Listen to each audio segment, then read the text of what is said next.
خود 2005-8 اکتوبر کے زلزلے میں ہم نے جہازوں کا پل دیکھا تھا سعودیہ کا، جو کتنے جہاز آ رہے ہیں، کتنے جا رہے ہیں، امدادی سامان آ رہا ہے. تو ایک سعودیہ ہمارا ایک سیکنڈ ہوم ہم سمجھتے ہیں پاکستانی بھی، اور سعودیہ نے پاکستان کو ہمیشہ اپنے ایک ڈیفینڈر کے طور پہ، اپنے ایک محافظ بھائی کے طور پہ اس کو دیکھا. اس کے بعد اگر ہم سعودیہ ریلیشن کی بات کریں تو یمن کا جب واقعہ ہوا، اور وہاں پہ مجھے یاد ہے مسلم لیگ نون کی حکومت تھی، اور میڈم شیریں مزاری جو ہیں انہوں نے یہ ایشو وہاں پہ اٹھایا تھا کہ 2 ملکوں کا معاملہ ہے، اور اس میں اگر پاکستان فوج بھیجے گا تو اس سے بڑا غلط اثر جائے گا.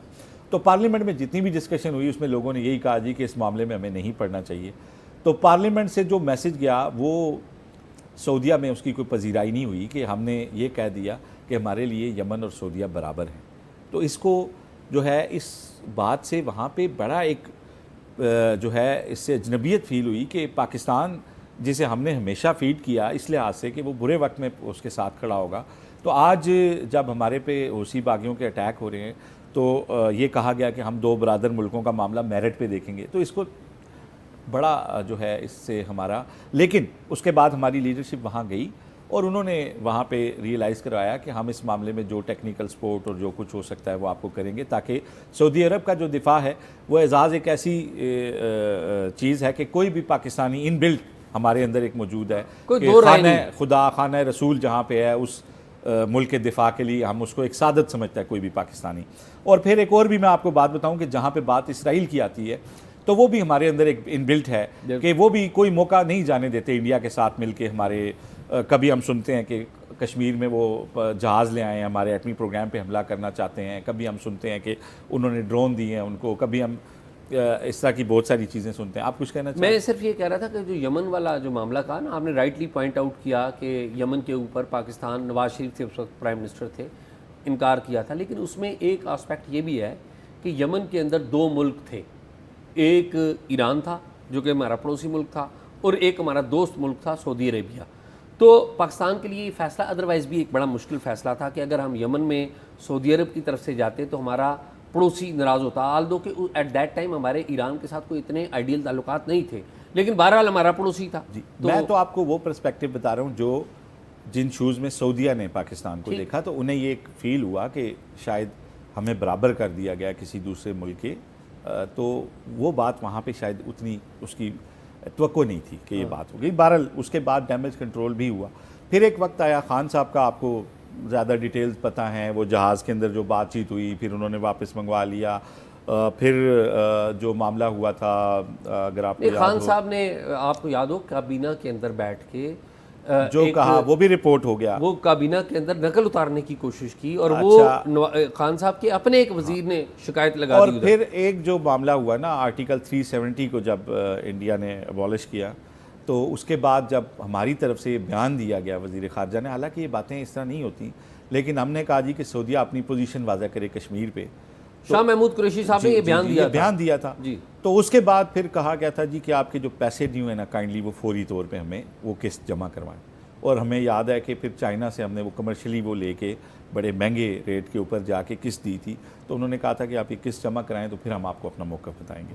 پھر بیچ میں اعزاز آپ کو یہ بھی پتہ ہے کہ ایک مرتبہ ترکی، ملائیشیا، پاکستان ایک ٹی وی اور وہ جوائن کرنا چاہ رہے تھے اور اس میں ہمیں روکا گیا تھا. اور بعد میں ایک تو ہم وہاں گئے نہیں کہہ کے، اور بعد میں ہم نے انہیں بھی بتا دیا کہ ہمیں کس نے روکا. تو اس سے بھی بریچ آف ٹرسٹ ہوا. اور یہ کافی ساری چیزیں ہیں جس کے بعد اب ہوتا کیا ہے، پاکستان کی بڑی غلطی ہے جی، اس میں ہماری غلطی ہے. سعودی عرب نے ہمیں ہمیشہ محبت دی لیکن ہماری طرف سے بعض ایسے this is what I am seeing کہ سعودیہ ہمیشہ فائنینشلی ہر معاملے میں ہمارے ساتھ کھڑا ہوا ہے. بہرحال ایک ہسٹری تھی. اب جب سٹینڈ آف تک ہم آئیں، اگر نے اسی پروگرام میں خبر بریک کی تھی اور ہم نے بتایا تھا کہ کس طرح 2 بڑے ممالک، میں نام نہیں لوں گا ظاہر ہے، کہ انہوں نے براہ راست army chief at that time army chief ان کو فون کیا تھا اور فون کر کے براہ راست کہا تھا کہ دیکھیے آپ نے بعد میں پیسے تو مانگنے ہم سے ہی آنا ہے. تو انہوں نے یہ کہا تھا کہ انہوں نے کہا جی آپ ہم جواب دیں گے، یہ ہمارے زندگی اور موت کا فیصلہ ہے، لیکن آپ کو یہ یقین دلاتے ہیں کہ ہم پیسے مانگنے آپ سے نہیں آئیں گے. اور ان ملکوں کا یہ بھی کہنا تھا کہ ہم کوئی دوسرا فلسطین نہیں افورڈ کرتے، تو آپ دوسرا غزہ نہیں افورڈ کرتے. تو خیر اعزاز یہ ہوا کہ جو کچھ اللہ نے ہماری عزت رکھی اس سارے سٹینڈ آف کے اندر اور جو کچھ انڈیا کے ساتھ ہوا اور پھر جو آخری چیز میں کہوں گا کہ جب قطر کے اوپر اٹیک ہوا، قطر آپ کو پتہ ہے سب سے بڑا بیس وہاں پہ ہے امریکنز کا، امیگریشن وہاں پہ ہماری ہو جاتی ہے اگر امریکہ جانا ہو ہمیں. قطر کے پورے شہریوں کے پاس اب امریکہ جانے کے لیے کوئی ویزا کی پریکٹیکل ضرورت نہیں رہی، ٹھیک ہے، ان کی کلیئرنس ہو چکی ہوئی ہے. لیکن جب وہاں اٹیک ہوتا ہے اور پھر ٹرمپ یہ بیان دیتے ہیں کہ میں نے تو کہا تھا کہ حملے سے پہلے بتا دینا، یعنی ایک طرح سے، اور پھر یہ خبریں بھی آئیں کہ امریکہ نے اپروول دی تھی. تو اسلامک دنیا کو، ہماری جو یہ جو خلیجی ہمارے ممالک ہیں، ان کو یہ پتہ چل جاتا ہے کہ باقی سارے معاملات میں امریکہ آپ کے ساتھ ہے، لیکن اگر معاملہ اسرائیل کا ہوگا تو پھر آپ اسرائیل ہی پریویل کرے گا، آپ پیچھے رہ جائیں گے، آپ کا مفاد اور آپ کی وہ چیز پیچھے رہ جائے گی. سو دیٹ اسلامی دنیا میں دوبارہ سے یہ ریئلائزیشن ہوئی کہ پاکستان ہی وہ ملک ہے جو اسرائیل جیسے خطرے سے ان کو محفوظ رکھنے کی صلاحیت بھی رکھتا ہے. اور اعزاز، ہم کیونکہ فطری طور پہ میں نے کہا نا کہ ہم اسرائیل کے حوالے سے ہم پاکستان کے دفاع کے لیے جتنا زبردست پاکستانی کوئی لڑتا ہے، شاید اس سے کچھ زیادہ ہی جذبات جو ہے وہ اسرائیل کے خلاف اور سعودیہ کے دفاع کے لیے رکھے گا. تو ہم بڑے نیچرل اس معاملے میں سعودیہ کے اور وسط ایشیائی اپنے خلیجی ممالک کے ہم پارٹنر اس میں بنتے ہیں. اب اس معاہدے کی جو زبردست بات ہے وہ کیا ہے؟ وہ یہ ہے کہ جب ہم کسی ملک پہ حملہ، دوسرے ملک پہ حملہ تصور کا ہم یہ کہہ رہے ہیں اور باقی ملک اس کے اندر آنا چاہ رہے ہیں، تو اعزاز سب سے پہلے تو یہ ہے کہ ہم اپنی وہ ٹیکنالوجی وہاں لگائیں گے جو کہ اسرائیل کی ٹیکنالوجی کا جواب ہے. اور ہمیں کیا ملے گا بدلے میں؟ دیکھیں، اگر ہمارے پاس کمانڈ آتی ہے، جس طرح پہلے راحیل شریف 36 ملکوں کی اس کو دیکھ رہے تھے، یا بعد میں انہوں نے امریکہ کے ساتھ بہت سارے معاہدے کیے، $110 ارب کا ایک معاہدہ سعودیہ نے کیا، $65 ارب کا ایک معاہدہ کیا، اور اب امریکہ سے جو معاہدہ کیا ہے، اب پاکستان سے جو معاہدہ کیا ہے وہ اسی لیے کیا ہے کہ پچھلے معاہدے ناکافی تھے، انہیں لگا کہ ہمارے دفاع کے لیے کم ہے. تو اعزاز اب یہ ہوگا کہ جو وہاں پہ امریکی ٹیکنالوجی ہے، جیسے F-15 جہاز ہیں یا باقی چیزیں ہیں، وہ بھی ایک طرح سے ہماری کمانڈ میں آ جائیں گی. تو اس کا میننگ بھی آپ سمجھتے ہیں. دوسری چیز یہ ہے کہ اب کم از کم پاکستان کے جو فائنینشیل کرائسس ہے نا، کہ آج ہم ڈیفالٹ ہو جائیں گے اور کل ہو جائیں گے، گو کہ ہم اس فیز سے نکل آئیں، لیکن اب جب ہمارے ویل آف ساتھی جن کی دفاع کی ذمہ داری پاکستان کی ہوگی، تو اب ہم شاید فائنینشلی بھی بہتر پوزیشن میں چلے جائیں گے. اور یہ ایسا نہیں ہوگا کہ ہمارے دوست جن کا ہم دفاع کر رہے ہوں وہ ہمیں اس پوزیشن میں لے جائیں کہ ہم دوبارہ ڈیفالٹ کی طرف اگر کبھی جائیں تو وہ ہمیں اسی حالت میں چھوڑ دیں. لیکن اس کا یہ قطعی مطلب نہیں ہے کہ ہم اپنے ملک کی جو اکانومی ہے اس کو ٹھیک کرنا جو ہے وہ چھوڑ دیں، یا ہم اپنی ریفارمز کرنی چھوڑ دیں، کیونکہ یہاں پہ جو ایک تلخ حقیقت ہے نا وہ یہی ہے کہ انفارچونیٹلی پاکستان کا آئندہ رول بھی سیکیورٹی اسٹیٹ کا رہے گا. لیکن کیا ہی اچھا ہو کہ سیکیورٹی اسٹیٹ کے ساتھ ہم اپنی ایگریکلچر کو، ہم اپنی انڈسٹری کو، ہم اپنی اس کو بہتر کریں، ایکسپورٹ کو بڑھانے کی کوشش کریں، اور یہ سارا تکیہ نہ رکھیں کہ معاہدہ ہو گیا تو پیسے تو آ جائیں گے. اچھا، میں ایک معلومات ایڈ کروں، باقی ساری تو ہے. نئی بات کیا ہے اس میں؟ مجھے جو پتہ چلا ہے کہ نئی بات یہ ہے کہ چونکہ حالیہ ایران اسرائیل سٹینڈ آف کے دوران اسرائیل نے ایک واضح موقف لیا مسلم ممالک کے خلاف، پرٹیکولرلی ایران کے حوالے سے، اور بھارت نے بھی ایک واضح موقف لیا، اسرائیل کے ساتھ کھڑا ہوا. اب ایسی اطلاعات ہیں کہ خلیجی ممالک کو، بالخصوص سعودی عربیہ، UAE، ان کو بتایا جا رہا ہے کہ جتنے بھی انڈین سٹیزن ہیں ان ممالک میں موجود، وہ پوٹینشل تھریٹ ہیں معلومات دینے کا اسرائیلی خفیہ ایجنسی موساد کو. یہ میں ہوا میں بات نہیں کر رہا، یہ باقاعدہ معلومات پراپ اپ ہو رہی ہے، یہ بتایا جا رہا ہے. اور گراؤنڈ انٹیلیجنس کتنی امپورٹنٹ ہوتی ہے ایران کے معاملے میں، آپ نے دیکھ لیا پہلے حملے میں جس طریقے سے اسرائیلیوں نے ان کے آرمی چیف کو مار دیا. اس کا مطلب کیا ہے کہ سعودی عربیہ میں، ایران میں، سعودی عربیہ میں، UAE میں، کویت میں، قطر میں، ان ساری جگہوں پر، خلیجی ممالک میں جن جن اہم جگہوں پر بھارتی شہری بیٹھے ہوئے ہیں، اب ٹیکنیکلی وہ ان ممالک کے لیے ایک سیکیورٹی کے حوالے سے ایک سوالیہ نشان ضرور بن گئے ہیں. اگر تھریٹ نہیں تو سوالیہ نشان ضرور ہے، کیونکہ بھارت کا ایک کنیکشن ڈیولپ ہوا اسرائیل کے ساتھ. تو یہ میں اس کی تفصیلات آپ کو نہیں بتاؤں گا، لیکن یہ معلومات پراپ اپ ہوئی ہے. اس کا مطلب یہ ہے کہ ان اہم جگہوں پر جتنے بھی بھارتی ہیں ان میں سے اکثریتی ان کا رہنا وہاں پر ایک چونکہ تھریٹ ہو گیا ہے، پاسبل ہے کہ کسی لیول پہ یہ ڈیسیشن ہو کہ نہیں ہم ان شہریوں کو یا یہ جو مشکوک پس منظر کے حامل لوگ ہیں یا جو بھی کہہ لیں تو ان کو یہاں سے نکالیں گے. اور فوری اثر یہ ہوگا کہ آئندہ کے لیے ان کے جو اثر و رسوخ ہے شاید وہ کم اس کو کیا جائے گا, وہ اثر و رسوخ کم ہوگا, اس کی نیچرل جو ریپلیسمنٹ ہے وہ پاکستان سے جائے گی. بالکل.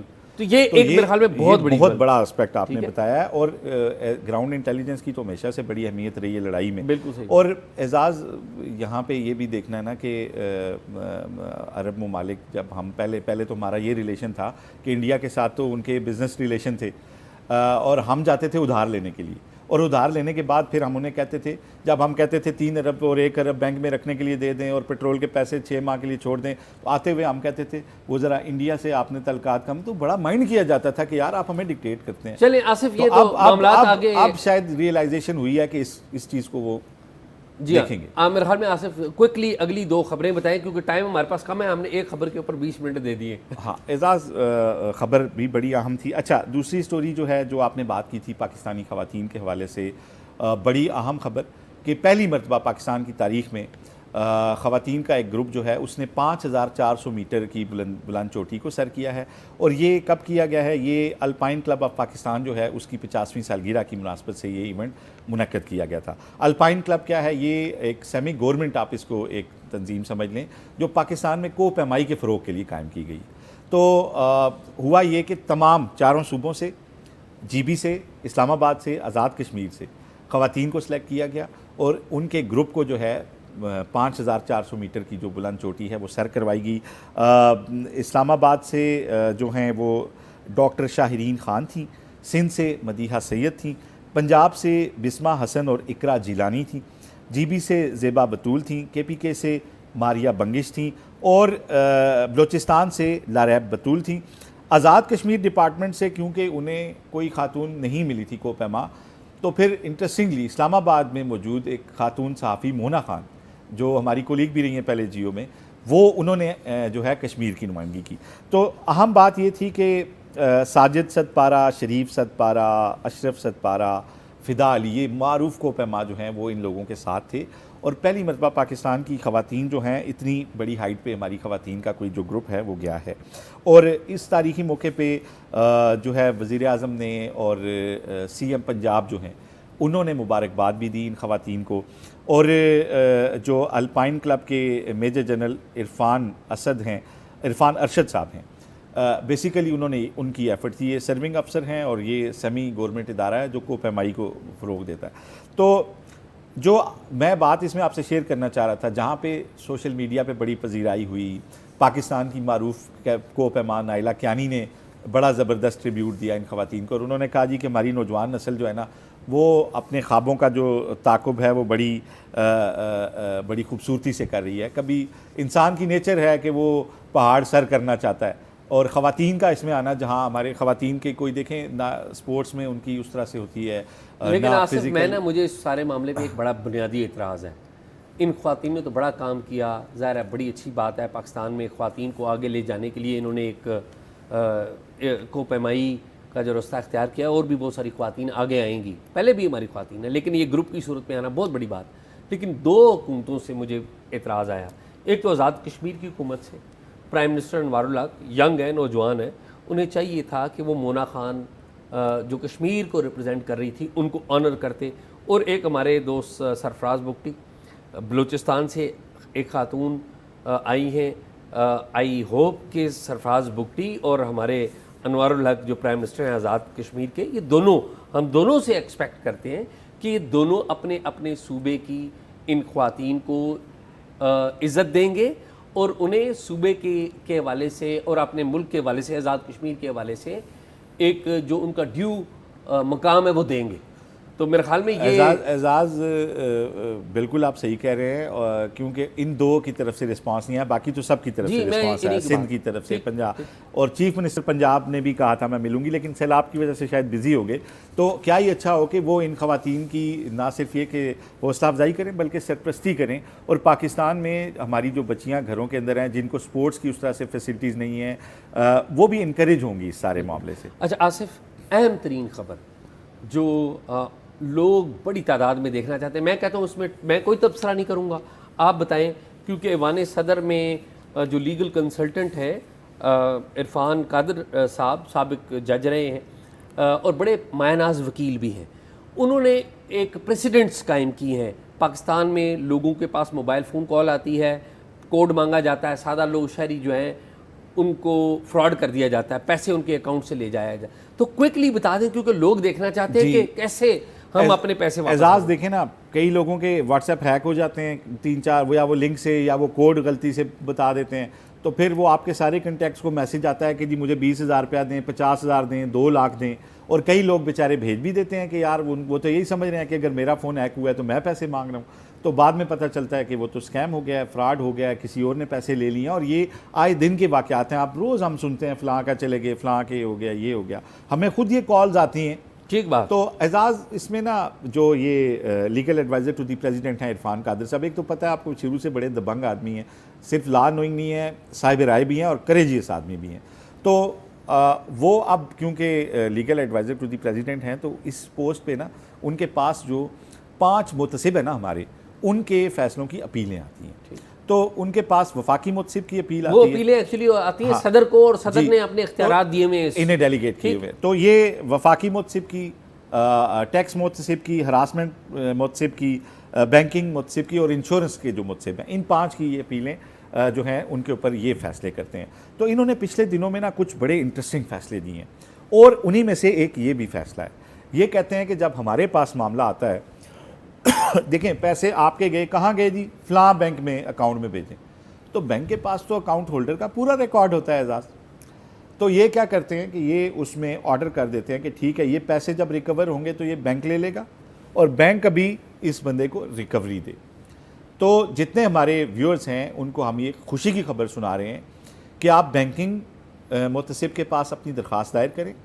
بینکنگ محتسب اس پہ جو بھی فیصلہ کرتے ہیں, اگر آپ کے حق میں ہے اور وہ چیلنج ہوتا ہے تو آپ خاطر جمع رکھیں کہ یہ جو پریزیڈنشیل ایڈوائزر ہیں یہ فرد کے بجائے بینکوں کو, کیونکہ بینکنگ کا اپنا سسٹم ہے اس ہیکنگ کو روکنے کا, اس لیے وہ سمجھتے ہیں کہ وہ اپنا کام نہیں کر رہے, اور جب بھی پیسے ریکور ہوں گے تو بینک لے لے گا, لیکن آپ کے جو پیسے ہیں وہ یہ ریکور کروا دیتے ہیں.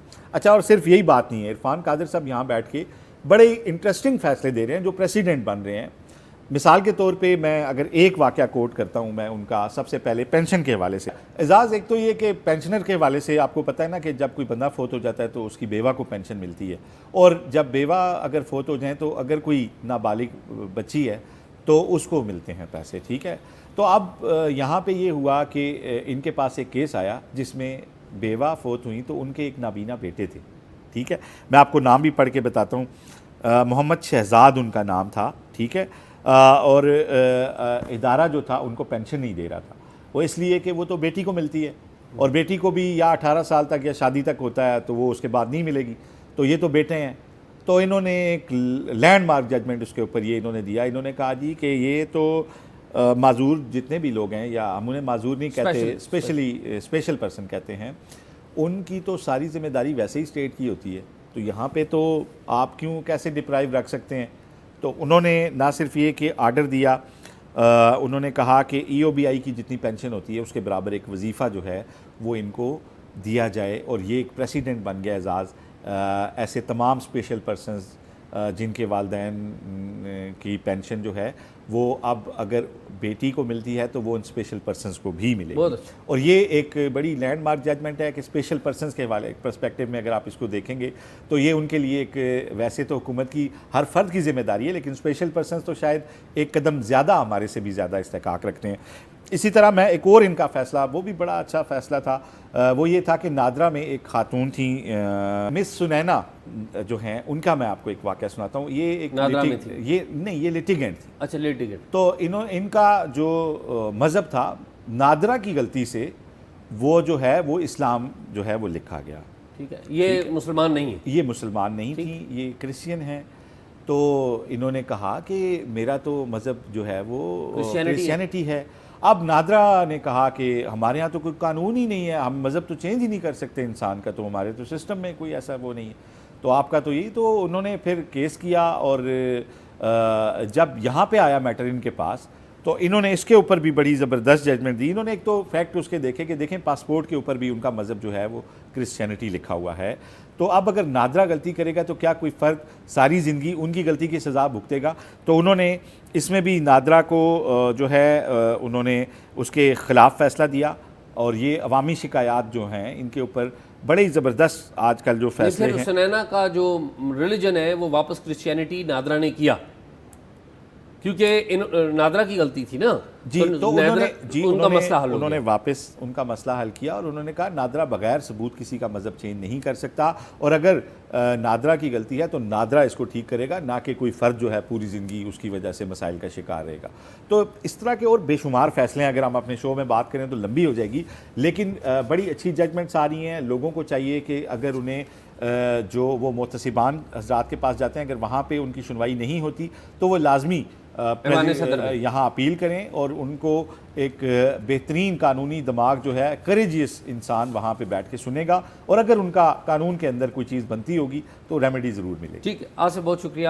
ناظرین, پروگرام آپ نے دیکھا, پروگرام کے بارے میں کمنٹ ضرور کیجیے گا, اور اگر کوئی معلومات ہوں تو ہمیں talkshop777@gmail.com پہ شیئر کیجیے. اللہ حافظ.